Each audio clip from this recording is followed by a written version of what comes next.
Cincinnati and 91.7 WVXU, and it's on Radio Artifact anytime at OutCincinnati.com. I'm speaking with Sarah Warner from the League of Women Voters. Thanks for being on the show. Thanks for having me, Chris. So what does, I've heard of the League of Women Voters, and I looked at the history a little bit. This goes way, way back, and you could expand on that. What does the League do in Cincinnati and then at the national level? So the League of Women Voters is actually having our centennial this year. That means it's been 100 years of work in advocacy, influencing public policy through education and nonpartisan political organization, including the encouragement of the community to have active participation in their government and in trying to empower the community to have that voice in their government. So we do that both at the city level. There's also a state league, and then there's a national league. The state league and the national league also has things like a lobby corps, which I also serve in, which engages in a lot of pieces of legislation that range from environmental initiatives to domestic violence initiatives, gun control, and everything in between. Our local leagues, as well as our state leagues, also have study groups where we engage with the community to try and educate them about things that are going on a little closer to home, like our Court Watch project. Again, environmental issues that are going on with like sewage infrastructure and things like that. Local things that are going on in their ballot. And so much more. I highly encourage, if you're interested at all, the League of Women Voters also a long time ago changed their bylaws to include men. So it's actually called the League of Women Voters, but we also include men in our membership. And they do a ton of great work, and it is a nonpartisan political organization. That was just my next question. Does the League of Women Voters take a political stance, or how do you communicate what the positions are of candidates, or is that what you do? And so we absolutely do not take a political stance. We are nonpartisan in our work at every level, from the community level all the way up to the national level. One of the things that we do, though, at the community level is a voter guide. So if anybody is wondering what's on their ballot, you can get that at Vote 411, which is provided in every state. You can also go to the League of Women Voters in Cincinnati area's website. That's at lvwcincinnati.org, no spaces in between. On there, you'll be able to see a lot about our work, our calendar, and get a copy of your voter guide. Also, you can go to vote411.org. That is on the national page. You can go to that in any state, including Kentucky and Indiana, to see what's on your ballot, check your voter registration status, and get all kinds of other good stuff on there, including re-registering yourself to vote and figuring out where your polling location is. So, Sarah, how do you get people to think past and maybe people do, and I just need to be more civic-minded, but how do you get people to think past the presidency and be concerned about what's going on, Cincinnati, Columbus, in our county, in different counties? Do people care beyond, 2020? I like to think that people do. So I serve on our board of directors, but I also chair our voter registration initiatives. And so we do a lot of work out in the community. And one thing that I tell people over and over again is, it's important to be thinking about the next presidency, but your real power is at the state house. Your real power is in state elections and your local elections, because your local elections, like for right now, we have like a judicial election going on and school board elections going on right now. These are individuals that sit for years and make decisions about where your money goes that you pay through taxes. They make decisions about bail reform and justice initiatives. They make decisions about things that impact you and your neighbors every day in your immediate sphere of influence. And you have so much power there. And of course, the president is important, but the people we elect at the state level are who carries out those policies. Do people show up at, community events where they can ask questions? Is the attendance, what is the involvement like now? I mean, we know people care about 2020 and Trump or, whatever their plans are, but do folks show up, say at City Hall for a meeting? Yeah, absolutely. In fact, I was just at a judicial candidates forum last week, and it was literally standing room only. They had to keep getting out chairs out of the closet, and they eventually ran out of chairs, and they had people standing up in the back. That's it was beautiful. Fantastic. So wonderful to see people involved that way. Well, and I ask pretty much anybody I talk to on Out Cincinnati, what's the way to get people involved in the community? And, for folks who are still sitting on the couch, it's what you just said. It's knowing where most of their power is. Of course, voting for president is important, but there's probably a lot people could influence if they just, attended a meeting and asked a question. And I think that people are sometimes surprised at how easy it is to actually contact their candidates. For example, even if you just wanted to contact one of your legislators, it's very, very easy to do. They have State House in your neighborhood events constantly. But even if you just wanted to shoot them an email, they usually respond either in person or they'll answer a phone call. They're very, very accessible. And I think that a lot of times individuals in the community don't know that. They genuinely do want to hear from you. And I can tell you, though, just for this program, I reached out to the mayor of Dayton, Ohio, and she writes back in her own email, which didn't surprise me, but I could get in touch, no problem. So send an email, call, and ask questions. I mean, as people say, they do work for us, right? So absolutely, and they're happy to. Right? Yeah, and it's kind of like if you don't tell me what you want, then how am I going to know which direction to lead? So, that's important. This year, in years past, how do you work with the LGBT community? Are there specific things that we should be on the lookout for this election season? Well, one of the things I'm really excited that we were able to increase for our voter education services this year was we brought out something called Transform the Vote, which is a website that already exists, but it was specifically geared towards members of our community that identify as trans. And it was increasing awareness of the rights of individuals who identify as trans, and it's the Voting While Trans Guide, which we've now included in our voter education services and in the pamphlets and whatnot that we have on our tables when we're doing voter education initiatives out in the community.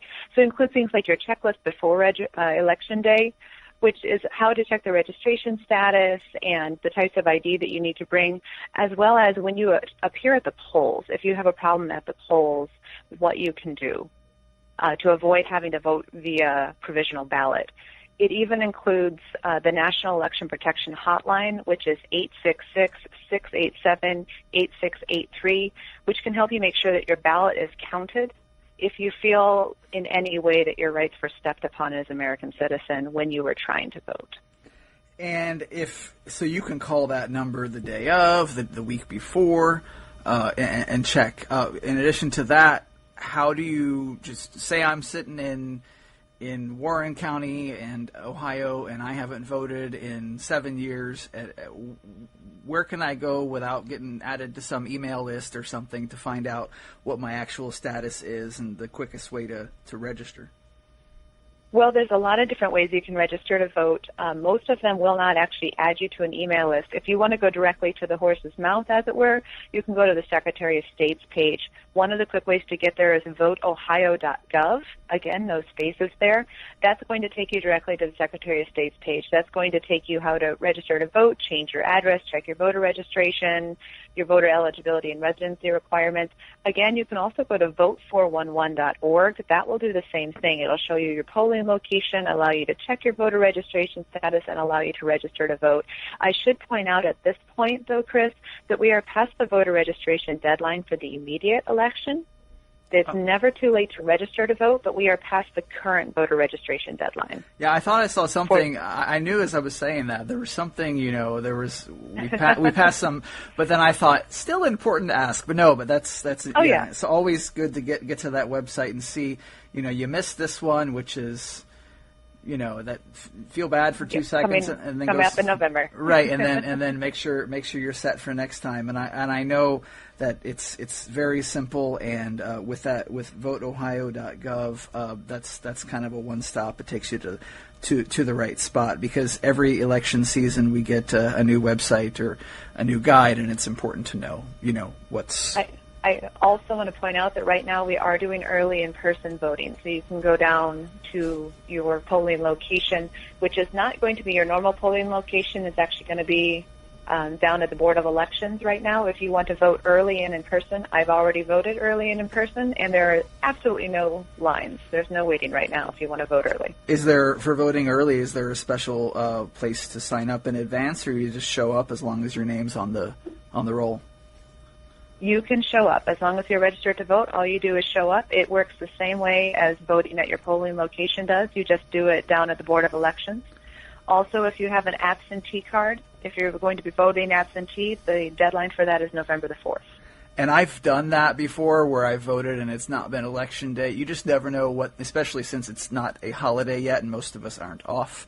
It's kind of nice to get it out of the way and take that 4-hour block of time or whatever you want to take to go get it done. Not that it takes 4 hours, but to not have any kind of issues, because I'm sure there's people who can't get off work and then lose out on voting. So that's very important. Absolutely. You also work, and I wanted to ask you about you work with the Salvation Army with Human Trafficking Initiative.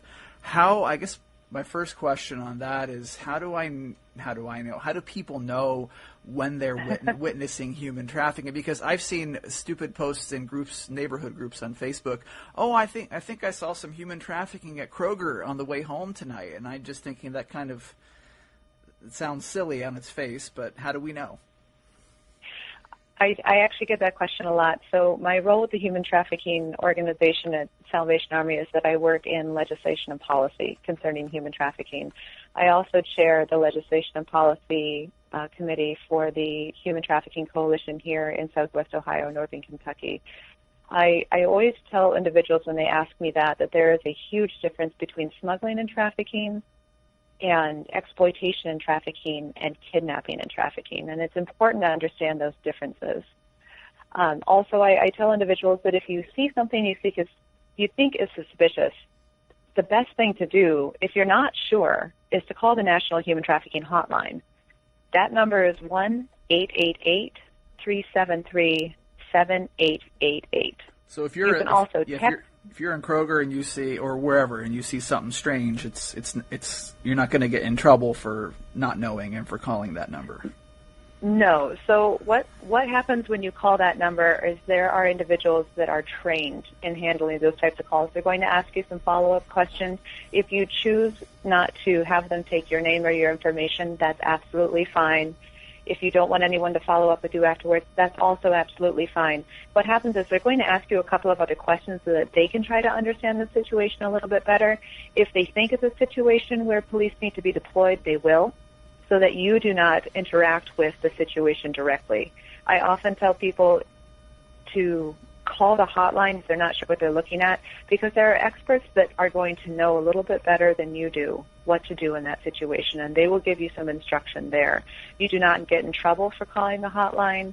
You do not go on a list if you call the hotline. What you can do when you call it is actually help save somebody. You can actually contribute to those metrics that help us track where it's happening, where it's being reported, and what's going on. And one thing I also want to address really quickly is another false metric that ends up out in the media a lot, besides those memes that you often see on Facebook of, right. I think this is trafficking, and it's often not because they've seen a Liam Neeson movie, is false numbers out there, like, Ohio's number 4 in the nation for trafficking. It's usually a false number because those are based on things people read, like it's fourth most reported human trafficking calls to the hotline. And all that means is that's the number of calls a hotline is getting. And that may mean that people are either better trained to call the hotline, or that the hotline number is better disseminated, or that that's actually happening more so people are seeing it. It can mean any number of things. It doesn't actually mean anything outside of the number of calls that are happening. So repeating metrics like Ohio is number 4 in the nation is not only incorrect, it's actually damaging when we're trying to provide education to people in the community. Exactly, and it's interesting to think about. I mean, the fact that people are calling is good and reporting, but what would cause someone to call? Do I live in a low crime area and I see something strange, or is it high crime and I see weird things all the time? It's better, like you said, to say something. And what is that number? One more time. It's 1-888-373-7888. 7888. There's also a text number you can use, and that's 233-733. 733. And Sarah has shared all of these links with me, and we'll put everything up on Out Cincinnati's social media. Can you tell me legislatively where we are with, putting an end to human trafficking? Can you legislate against it? How do you prove that it's going on? I can imagine it's almost a subjective crime. It's not a one-time deal. Oh my gosh, yeah. So this could be a whole separate radio show, Chris. Oh, I'm sure. So we have some fantastic pieces of legislation that are at the State House right now. We have a number of bills that are working to address human trafficking in a number of different ways. It's such an insidious crime because it intersects with poverty, it intersects with the opioid crisis, it intersects with domestic violence and sexual assault. It has a lot of different aspects to it. And so right now there are bills to address the court system. So when individuals are suspected of being trafficked, they are treated like children and not as adults because oftentimes the victims are not above the age of 18. There are bills that are addressing record expungement for individuals who are trafficked and have issues reintegrating into society because of things that happened to them before they were out of that life. So there's a whole variety of bills that are working to support survivors as they come out of the life, and bills that are working to avoid the crime before it happens in the first place, to tighten down on restrictions, and to heighten the penalties for criminals when they perpetrate that kind of crime. And there are easily a dozen or more bills that are touching on human trafficking at our State House in Ohio right now, not to mention the 50 or so bills that are moving through our national State House. And for folks who want to get involved with the Salvation Army, whether it would be to fight to end human trafficking or otherwise, what's the best place to go? So we have a wonderful coalition here in Southwest Ohio and Northern Kentucky, and that's called End Slavery Cincinnati. So Salvation Army is just the fiscal agent for it, but it's actually a coalition of multiple organizations, nonprofits, and interested individuals. They have a website that I've got to recall. I'll send it to you, Chris, so you can put it on the website. It's all. I'm already imagining the bullet list of points the links that we're gonna have. No, it's so many useful ones.